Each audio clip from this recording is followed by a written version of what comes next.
Hi, boys and girls. We're going to talk about the number 9 today. You remember 9? I'm going to put it in my number bond.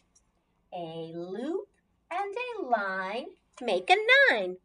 I hope you can see that pretty well. Well, as the numbers get bigger, knowing all the combinations is a little bit tricky, isn't it?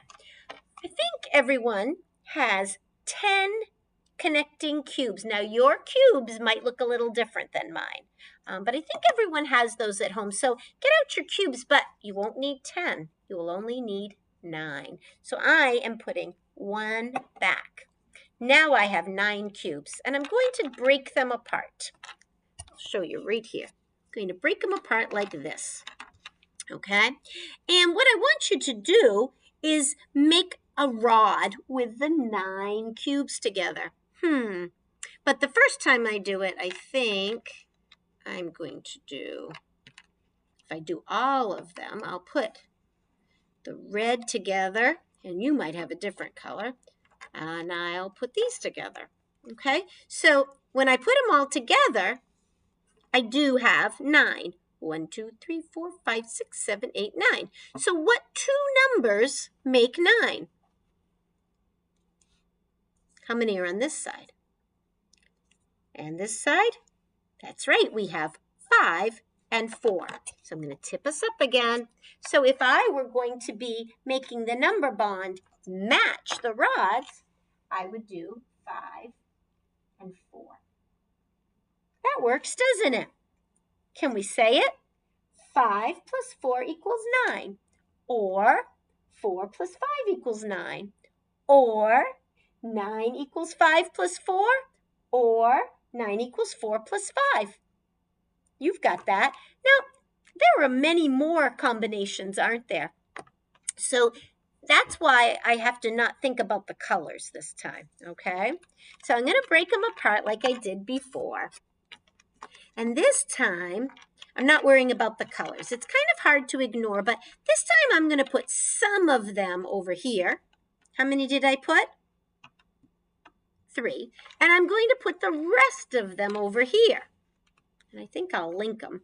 You don't actually have to, and it doesn't matter about the colors. So if they're together, there's 9, but they're apart. How would I fix my number bond this time? Well, what's over here? Yes, 3. And what's over here?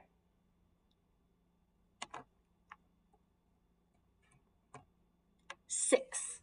That's what I'm writing. So there's, oops, I'm sorry. I didn't realize you couldn't see the top. There we go. So there it is.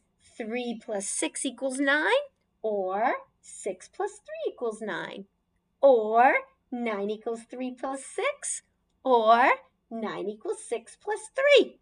I hope you said that with me. I bet you could. I know you could. Now, what if we did it different this time and I showed you the number bond? Do you think you could make your rods match? You could. Let's see. So I'm going to do this. And this time I'm going to turn it because we know that number bonds can go different ways, right? Do you know where the 9 would go?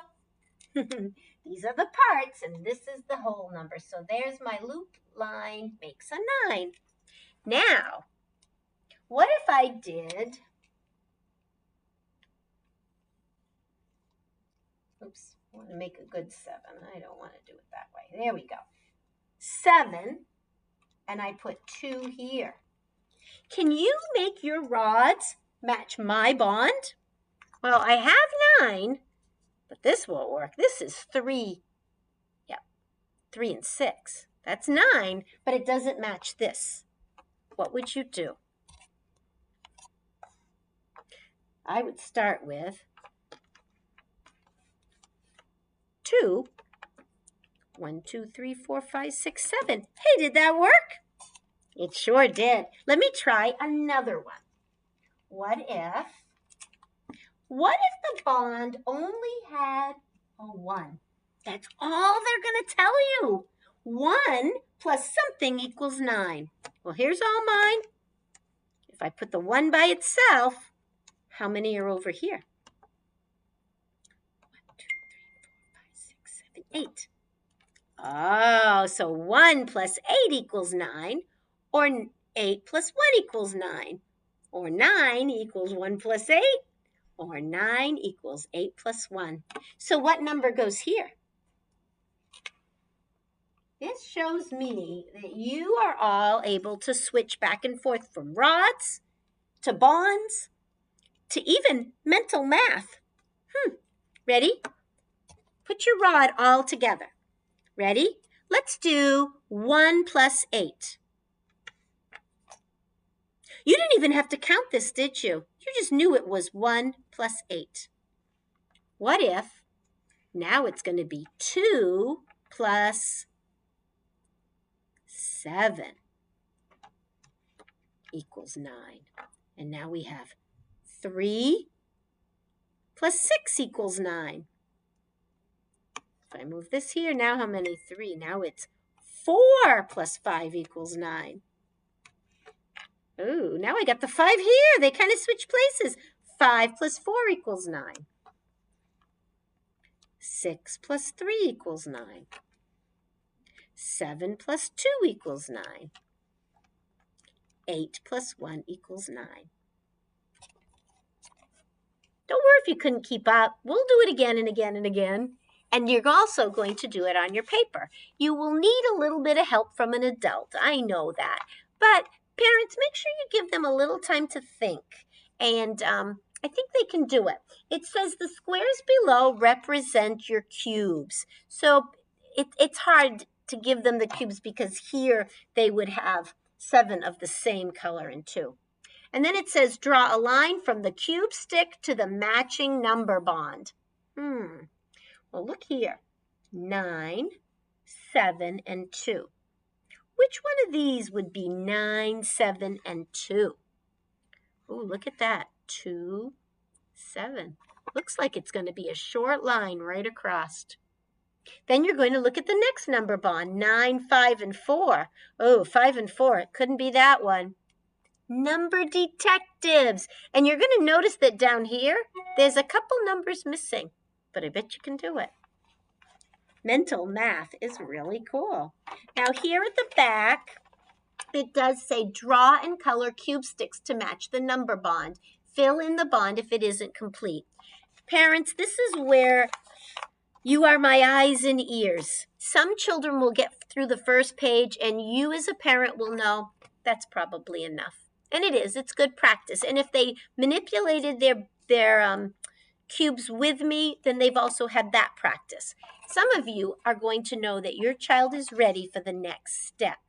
So go ahead and encourage them to fill in the bond, to draw the cubes that will match it.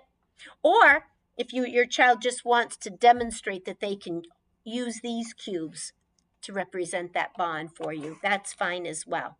Okay? If you find that you're getting through it, go to Happy Numbers. I think everybody's hooked up to the Clever page and you should be able to find your spot in Happy Numbers. And I like it when my students do 45 minutes a week, unless they are above Module 4. We are finishing Module 4 now, so if your child is Module 4 or below, please have them go on. It's a lot of fun on Happy Numbers, so give it a try. And you can send me pictures of what they complete in their workbook. I hope you enjoyed math today. It's one of my favorite things.